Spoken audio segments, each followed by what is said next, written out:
Hello students, welcome to Brain Charging Foundation. In today's video, I am going to teach you types of chemical equations and will discuss some questions which are important for board exam. So start करते हैं chemical reaction के बारे में। इससे पहले मैं आपको बता दूं, इससे प्रीवियस वीडियो में मैंने आपको बताया था how to balance a chemical reaction, और इस वीडियो में मैं टाइप्स ऑफ केमिकल रिएक्शन बताने जा रही हूँ आपको।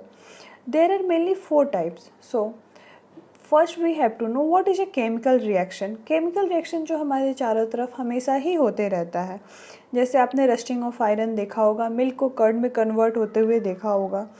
सो chemical reaction is basically a process where reactants are transferred formed into products. अब इसके टाइप्स हम देखते हैं और कुछ क्वेश्चंस देखते हैं जो आपके पेपर में पूछे जाते हैं।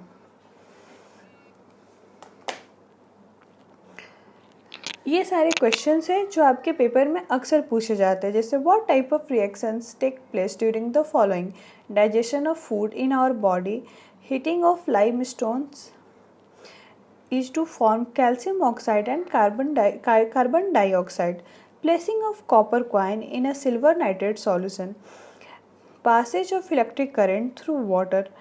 सेकेंड क्वेश्चन देखिए, identify the types of reactions in the following. मैं आपको कॉन्फिडेंस के साथ ये कह सकती हूँ कि after watching this video definitely you are able to answer this questions. So let's start. First type is combination reaction. What is a combination reaction? तो कॉम्बिनेशन का मतलब क्या होता है आपको मालूम है। Combination means addition. एडिशन मतलब ऐड करना। तो जब दो रिएक्टेंट आपस में मिलते हैं और फिर एक सिंगल प्रोडक्ट देते हैं तो इसे कॉम्बिनेशन रिएक्शन कहते हैं। Combining to reactants.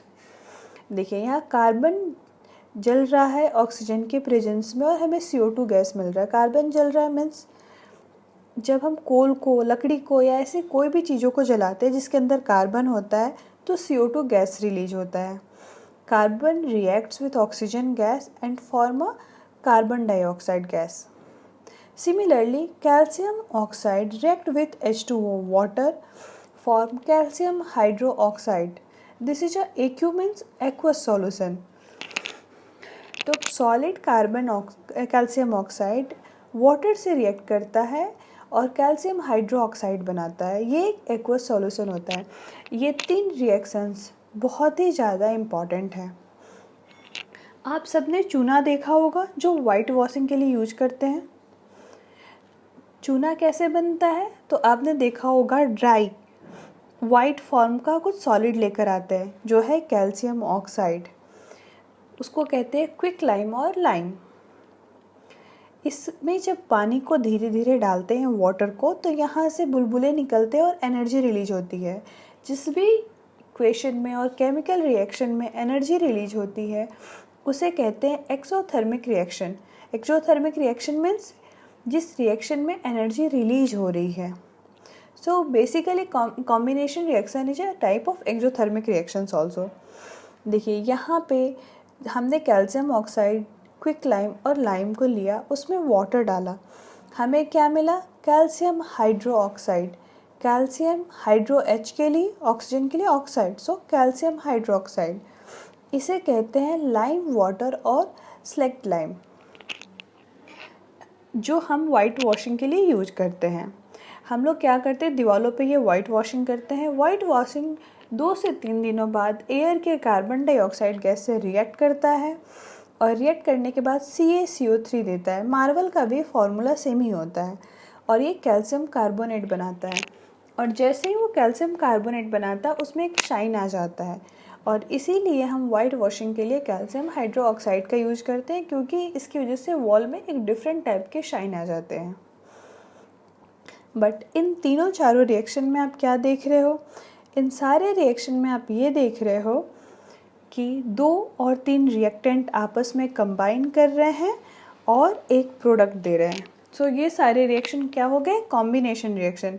A chemical reaction in which 2 or more substances combine to form a single substance under suitable condition. is known as a combination reaction. Most of the combination reaction are exothermic in nature because it involves the formation of new bonds, and this process releases a large amount of energy in the form of heat. तो ये जो line आपको दिया गया है ये important है, यहाँ से डायरेक्टली क्वेश्चन आता है कि कॉम्बिनेशन रिएक्शन को एक्सोथर्मिक रिएक्शन क्यों कहते हैं। आप इन दो लाइन को एज ए आंसर लिख सकते हो। आपसे ये भी बोला जाएगा कि एक्सोथर्मिक रिएक्शन के एक एग्जांपल दीजिए। Respiration is a exothermic process. Next reaction होता है decomposition reaction. Decomposition reaction means ये basically opposite of combination reaction होता है। कॉम्बिनेशन रिएक्शन में एनर्जी रिलीज होती है, डिकम्पोजिशन रिएक्शन के होने के लिए एनर्जी की रिक्वायरमेंट होती है। डिकम्पोज का मतलब क्या होता है? डिकम्पोज होना मतलब टूटना, ब्रेक होना। डिकम्पोज मीन्स टूटना, ब्रेक होना। तो जब एक रिएक्टेंट, सिंगल रिएक्टेंट टूटकर दो प्रोडक्ट या दो से ज़्यादा प्रोडक्ट देता है उसे डिकम्पोजिशन रिएक्शन कहते हैं। यहाँ पे आप देख रहे हो CaCO3, ये मैंने क्या बताया था आपको? कैल्शियम कार्बोनेट, इसे मार्बल भी कहते हैं। वो टूटकर क्या दे रहा है? Calcium oxide and CO2 gas. FeSO4 ferrous sulphate, ये टूटकर क्या दे रहा है आपको? Fe2O3 SO2 SO3। इस इक्वेशन को भी ध्यान से देखिए। SO2 means sulphur dioxide, SO3 means 3 के लिए ट्राई, सो सल्फर ट्राइऑक्साइड। यहाँ पे एक सिंगल रिएक्टेंट ब्रेक होकर 1 2 3 प्रोडक्ट्स दे रहे हैं, so this is a decomposition reaction. यहाँ पे क्या हो रहा है? एलिमेंट ब्रेक हो रहा है, कंपाउंड ब्रेक हो रहा है और सिंपल फॉर्म के बहुत सारे कंपाउंड्स को दे रहे हैं। जैसे देखिए AgCl मीन्स सिल्वर क्लोराइड, ये टूटता है, सिल्वर एंड क्लोरीन देता है। इस रिएक्शन में आपको एक ट्रायंगल दिख रहा होगा, ये ट्रायंगल रिप्रेजेंट करता है हीट को। यहाँ पे लिखा है लाइट, मीन्स ये जो रिएक्शन हो रहा है ये किसके प्रेजेंस में हो रहा है? लाइट के। जब कोई डिकम्पोजिशन रिएक्शन हीट के प्रेजेंस में होता है उसे thermal decomposition, thermal means heat. जब लाइट के प्रेजेंस में ये रिएक्शन होता है तो उसे फोटोकेमिकल डिकम्पोजिशन रिएक्शन कहते हैं। नाउ जब हम वाटर से करंट को पास कराते हैं तो उसके मॉलिक्यूल्स ब्रेक हो जाते हैं और ये H2 gas and O2 gas देता है, इसे इलेक्ट्रोलाइसिस कहते हैं। Electro means due to electric current. तो ड्यू टू इलेक्ट्रिक करेंट यहाँ पे H2O ब्रेक होकर H2 एंड O2 दे रहा है, इसलिए इसे इलेक्ट्रोलाइसिस कहते हैं या इलेक्ट्रिकल डिकम्पोजिशन कह सकते हैं। So basically what is a decomposition reaction? Those reactions in which a compound splits up into two or more simpler substances are known as decomposition reactions. So यहाँ देखिए AB ब्रेक हो रहा है A में और B में। इस line का मतलब हुआ कि एक सिंगल रिएक्टेंट ब्रेक होकर दो प्रोडक्ट देता है P1 and P2. When a decomposition reaction is carried out by heat, it is called as a thermal decomposition. Okay, one more thing, decomposition reaction के लिए हीट की रिक्वायरमेंट होती है। सो जिस भी केमिकल रिएक्शन में हीट की रिक्वायरमेंट होती है उसे कहते हैं endothermic reaction. So decomposition reaction is endothermic reaction और इसलिए डिकम्पोजिशन रिएक्शन को अपोजिट ऑफ कॉम्बिनेशन रिएक्शन कहते हैं, क्योंकि कॉम्बिनेशन रिएक्शन में हीट रिलीज होता है एंड डिकम्पोजिशन रिएक्शन में हीट की रिक्वायरमेंट होती है। नेक्स्ट टाइप है डिस्प्लेसमेंट रिएक्शन। डिस्प्लेसमेंट का मतलब एक को हटाकर उसकी जगह लेना, डिस्प्लेस होना। देखिए सोडियम जब रिएक्ट करता है HCl से, हाइड्रोक्लोरिक एसिड से, ये बनाता है NaCl and H2 gas release होता है। ठीक है, इस रिएक्शन को देखिए, सोडियम ने क्या किया, ये जो सोडियम है ये यहाँ से H को आउट कर दिया और उसका जगह लेकर क्या बना दिया? NaCl एंड H2, यहाँ पे गैस रिलीज हो गया। H2 गैस किसी भी रिएक्शन में जब रिलीज होता है तो वहाँ पे बबल्स निकलते हैं। जब हम जलती हुई माचिस की तीली लेकर जाते हैं तो वहाँ से पॉप का साउंड आता है, ये पहचान है किसी भी रिएक्शन में H2 गैस के निकलने का। ये क्वेश्चन भी आपके बोर्ड पेपर में कई बार आता है कि किसी केमिकल रिएक्शन में वहाँ हाइड्रोजन गैस रिलीज हो रहा है, ये कैसे पता करेंगे। हम उस बीकर के पास, उस रिएक्शन के पास माचिस की तीली लेकर जाएंगे। अगर वहाँ कोई साउंड प्रोड्यूस हो रहा है और साउंड के साथ वो तीली जल रही है, मीन्स वहाँ पे H2 गैस रिलीज हो रहा है। Next, CuSO4 copper sulphate reacts with zinc. इसका मतलब कॉपर सल्फेट के सॉल्यूशन में जब हम जिंक को डालते हैं तो जिंक क्या करता है, कॉपर सल्फेट को आउट करता है, ZnSO4 बनाता है और इस रिएक्शन में Cu रिलीज होता है। लेकिन ये रिएक्शन कब होता है, डिस्प्लेसमेंट रिएक्शन तब होता है जब किसी लो रिएक्टिव सॉल्यूशन में स्ट्रॉन्ग या हाईली रिएक्टिव एलिमेंट को डालते हैं। तो इस रिएक्शन में क्या होता है, more reactive element less reactive element को उसके केमिकल सॉल्यूशन से डिस्प्लेस करता है। जैसे कॉपर सल्फेट के सॉल्यूशन में अगर आप एक लोहे की आयरन की कील या नेल डालते हो, थोड़ी देर बाद आप देखोगे सॉल्यूशन का भी कलर चेंज होता है और आयरन नेल का भी चेंज होता है। मीन्स कि वो सॉल्यूशन जो कॉपर सल्फेट का था वो अब आयरन सल्फेट का बन गया है और कॉपर उसमें रिलीज हो रहा है। यहाँ पे आपको रिएक्टिविटी सीरीज दी गई है। ये रिएक्टिविटी जैसे ही डाउनवर्ड आ रहे हैं डिक्रीज कर रही है। इसका मतलब potassium and sodium highly reactive होते हैं। ये ध्यान रखिएगा, पोटेशियम एंड सोडियम की रिएक्टिविटी इतनी ज़्यादा होती है कि वो जैसे ही एयर के कांटेक्ट में आते हैं वो जलना स्टार्ट करते हैं और अपना ऑक्साइड बनाते हैं। सोडियम एंड पोटेशियम को हम वाटर में भी नहीं रख सकते क्योंकि ये वाटर से भी रिएक्ट करते हैं। सो आप समझ सकते होंगे कि इनकी रिएक्टिविटी कितनी ज़्यादा होती है। इस सीरीज में जैसे ही हम नीचे जाते हैं रिएक्टिविटी घटते जाती है। तो सबसे लेस रिएक्टिव कौन सा होगा, प्लैटिनम, गोल्ड, सिल्वर, ये लेस रिएक्टिव है। तो अगर आपको क्वेश्चन ऐसा रहता है कि हम आयरन सल्फेट के सॉल्यूशन में, आयरन सल्फेट मीन्स FeSO4, इस सॉल्यूशन में अगर हमने डाल दिया लीड को, तो आप इस सीरीज के थ्रू देखोगे कि लीड क्या है, आयरन से लेस रिएक्टिव है। तो इस सॉल्यूशन में कोई चेंज नहीं होगा, लीड Fe को रिप्लेस नहीं कर पाएगा। तो डिस्प्लेसमेंट रिएक्शन का मतलब होता है मोर रिएक्टिव एलिमेंट जब लेस रिएक्टिव एलिमेंट के सॉल्ट सॉल्यूशन में जाता है तो लेस रिएक्टिव एलिमेंट को डिस्प्लेस करता है और उसकी जगह वो ले लेता है। इसमें डिस्प्लेसमेंट हो रहा है, इसलिए इस रिएक्शन को डिस्प्लेसमेंट रिएक्शन कहते हैं। ये रिएक्टिविटी सीरीज ध्यान में रखिएगा। कुछ आपको एलिमेंट हमेशा याद रखने हैं। जैसे क्वेश्चन आता है कि सोडियम एंड पोटेशियम को स्टोर कैसे करते हैं, इन्हें केरोसिन ऑयल में स्टोर करते हैं, इन्हें वाटर में नहीं रख सकते क्योंकि ये वाटर से रिएक्ट करते हैं। हाँ, यहाँ पे एक और क्वेश्चन मैं आपको बताना चाहती हूँ कि ऐसे भी क्वेश्चन पूछे जाते हैं कि नॉन मेटल को कैसे स्टोर करते हैं। नॉन मेटल वाटर से रिएक्ट नहीं करते हैं, हम नॉन मेटल को वाटर में स्टोर कर सकते हैं। Those reactions in which one element, ये one element कौन सा, more reactive element takes place of another element जो less reactive element होता है in a compound are known as displacement reaction. So ये जितने भी एग्जाम्पल्स दिए गए हैं किसके हैं, सिंगल डिस्प्लेसमेंट। ये सिंगल वर्ड कहाँ से आ गया, क्योंकि displacement reactions are of two types, एक single displacement reaction and double displacement reaction.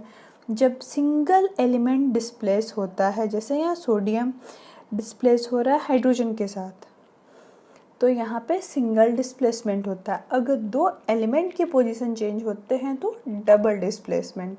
So next type क्या होगा, डबल डिस्प्लेसमेंट रिएक्शन। इसको शॉर्ट फॉर्म पे लिखेंगे तो देखिए AB + C, ये आपस में कंबाइन कैसे करते हैं, AC और B क्या होता है, आउट हो जाता है। तो this is the shortest form to represent this reaction. Next type है डबल डिस्प्लेसमेंट रिएक्शन। इस रिएक्शन में क्या होता है, देखिए दो टाइम डिस्प्लेसमेंट होता है, दो एलिमेंट का आपस में पोजीशन एक्सचेंज होता है। देखो यहाँ AgNO3 means silver nitrate solution में हमने NaCl सॉल्ट डाल दिया। Ag क्या करेगा, Na का पोजीशन ले लेगा और Na ले लेगा Ag का पोजीशन, तो बन गया AgCl NaNO3। आप क्लियरली देख रहे हो कि आपस में पोजीशन का एक्सचेंज हो रहा है और दो एलिमेंट की पोजीशन डिस्प्लेस हो रहे हैं, इसलिए इसे कहते हैं double displacement reaction. Double means two. ठीक है, तो इसे कैसे लिखेंगे? AB प्लस BC रिएक्ट करके क्या बनाएगा?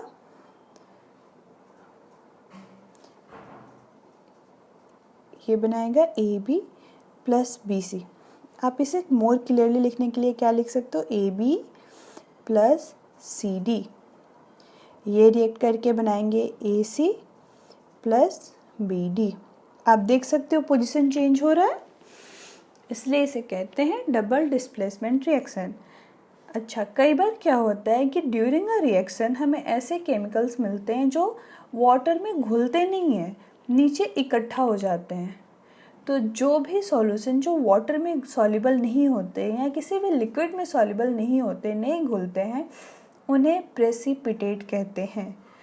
तो जैसे आप वाइट वॉश के लिए चूना में कैल्शियम ऑक्साइड को वाटर में घोलते हो, कैल्शियम हाइड्रोक्साइड बनता है। कैल्शियम हाइड्रोक्साइड नीचे इकट्ठा होना थोड़ी देर बाद स्टार्ट करता है। तो जो भी वाइट कलर या अदर कलर के केमिकल्स जो वाटर में सॉल्युबल नहीं हो पाते और नीचे जमना स्टार्ट करते हैं, उसे प्रेसिपिटेट कहते हैं। जैसे इस इक्वेशन में BaCl2 barium chloride react with copper sulphate, हमें क्या दे रहा है? Barium sulphate and copper chloride. So इस रिएक्शन में क्या हो रहा है? बेरियम सल्फेट जो है वो वाटर में नहीं घुलता है और नीचे वो इस सॉल्यूशन में नहीं घुल रहा है और वो नीचे इकट्ठा होना स्टार्ट हो रहा है। थोड़ी देर बाद हम बीकर में देखते हैं, सपोज करो ये बीकर है, तो इस सॉल्यूशन में नीचे हम लोग देखते हैं कि कुछ कुछ ऐसे इकट्ठे हो गए हैं सॉलिड पार्टिकल। इस सॉलिड पार्टिकल को हम कहते हैं प्रेसिपिटेट। प्रेसिपिटेट को शॉर्ट फॉर्म में PPT लिखते हैं। An insoluble solid that forms during an aqueous reaction is called a precipitate. Do you know what is an aqueous reaction? Aqueous solution क्या होता है? किसी भी केमिकल को वाटर में घोलते हैं जिससे वो इजीली रिएक्शन में पार्टिसिपेट कर सकता है। उस केमिकल को लिक्विड फॉर्म में, जो वाटर में घुला फॉर्म है, उसको एक्वस सॉल्यूशन कहते हैं। A reaction which forms a precipitate is called a precipitation reaction. So double displacement reaction जहाँ पे प्रेसिपिटेट फॉर्म हो रहा है उसको प्रेसिपिटेट रिएक्शन भी या प्रेसिपिटेशन रिएक्शन भी कह सकते हैं। आपको मैंने basically 4 types of chemical reactions बताएं। कौन कौन से थे? Combination reaction. कॉम्बिनेशन रिएक्शन में क्या हो गया?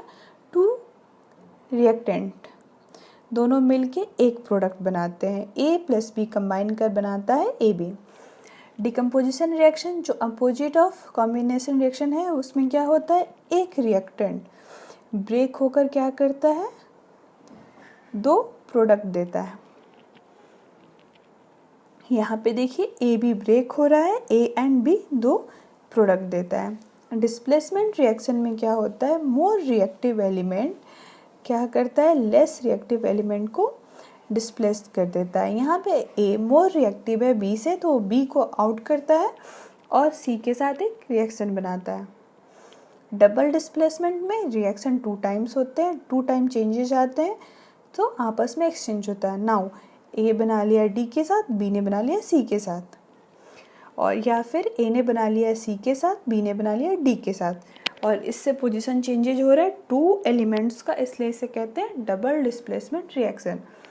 नेक्स्ट आपको क्या याद रखना है? कॉम्बिनेशन रिएक्शन को एक्सोथर्मिक रिएक्शन कहते हैं एंड डिकम्पोजिशन को एंडोथर्मिक रिएक्शन भी कहते हैं। एक्सोथर्मिक रिएक्शन जिस रिएक्शन में हीट रिलीज हो रहा है, एंडोथर्मिक रिएक्शन जिस रिएक्शन में हीट की रिक्वायरमेंट होती है।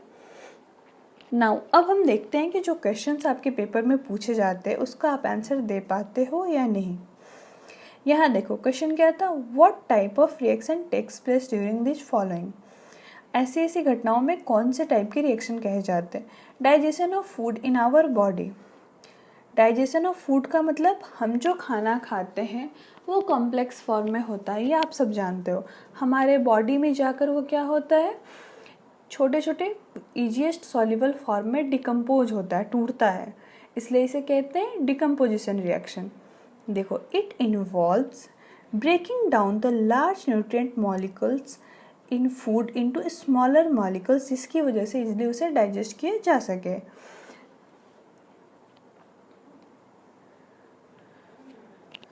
रेस्पिरेशन, रेस्पिरेशन क्या है? रेस्पिरेशन कौन सा रिएक्शन है? Respiration is a combination reaction. जब फूड का डिकम्पोजिशन होता है तो वहाँ से ग्लूकोज फॉर्म होता है। ये ग्लूकोज जो रेस्पिरेशन के थ्रू हम ऑक्सीजन लेते हैं उससे रिएक्ट करता है और कार्बन डाइऑक्साइड, वाटर एंड बहुत सारी एनर्जी रिलीज करता है। तो यहाँ पे ग्लूकोज ऑक्सीजन से कंबाइन कर रहा है, इसलिए इसे कहते हैं combination reaction. And one more thing, respiration is a exothermic reaction. ये याद रखिएगा, ये पेपर में एवरी ईयर क्वेश्चन आते हैं। Placing of copper coin in a silver nitrate solution. यहाँ पे क्या कर रहे हो आप? कॉपर को सिल्वर नाइट्रेट सॉल्यूशन में डाल रहे हो। आप रिएक्टिविटी सीरीज को ध्यान में रखोगे तो copper is more reactive than silver. तो वो क्या करेगा? सिल्वर नाइट्रेट के सॉल्यूशन से सिल्वर को डिस्प्लेस करेगा और कॉपर नाइट्रेट सॉल्यूशन बनाएगा। इसलिए यहाँ पे क्या हो रहा है? Single displacement reaction. नेक्स्ट देखिए, passage of electric current through water. यहाँ पे क्या होगा? वाटर के मॉलिक्यूल ब्रेक हो जाएंगे, इसे कहते हैं डिकम्पोजिशन रिएक्शन। लेकिन किसके थ्रू हो रहा है? इलेक्ट्रिसिटी के थ्रू, इसलिए ये हो गया इलेक्ट्रिक डिकम्पोजिशन रिएक्शन। ये आपको मैंने एग्जाम्पल भी दिए थे डिकम्पोजिशन में। अब देखिए इस रिएक्शन को आइडेंटिफाई करना, देखिए कितना सिंपल है। Fe आयरन को डाला हमने CuSO4 सॉल्यूशन में। आयरन ने क्या किया? Cu को धक्का देकर बाहर निकाल दिया और FeSO4 का सॉल्यूशन बना दिया। यहाँ पे Cu का डिस्प्लेसमेंट हो रहा है और आयरन का। इस रिएक्शन को क्या कहेंगे? Displacement reaction. लेकिन इसमें सिर्फ एक एलिमेंट के पोजीशन डिस्प्लेस हो रहा है, इसलिए इसको सिंगल डिस्प्लेसमेंट रिएक्शन कहते हैं। यहाँ पे देखो HNO3, जब ये कैल्शियम हाइड्रोक्साइड से रिएक्ट कर रहा है तो यहाँ पे क्या हो रहा है? CaNO3 प्लस H2O बन रहा है। इसमें दो के पोजीशन चेंज हो रहे हैं, कैल्शियम के भी एंड हाइड्रोजन के भी। तो ये क्या हो गया? Double displacement reaction. तो इस तरह से आप इजली सारे क्वेश्चंस के आंसर दे पा रहे हो। होप आपको ये वीडियो अच्छा लगा है। अगर आपको ये वीडियो अच्छा लगा है तो प्लीज़ लाइक एंड सब्सक्राइब करें। और जो कुछ भी question regarding the chemical reaction होगा किसी भी बुक से, किसी भी क्वेश्चन बैंक से, आप डायरेक्टली कमेंट बॉक्स में कमेंट कर सकते हैं। मैं वो क्वेश्चन आपको डेफिनेटली सॉल्व करके अपने नेक्स्ट वीडियो में दिखाऊंगी।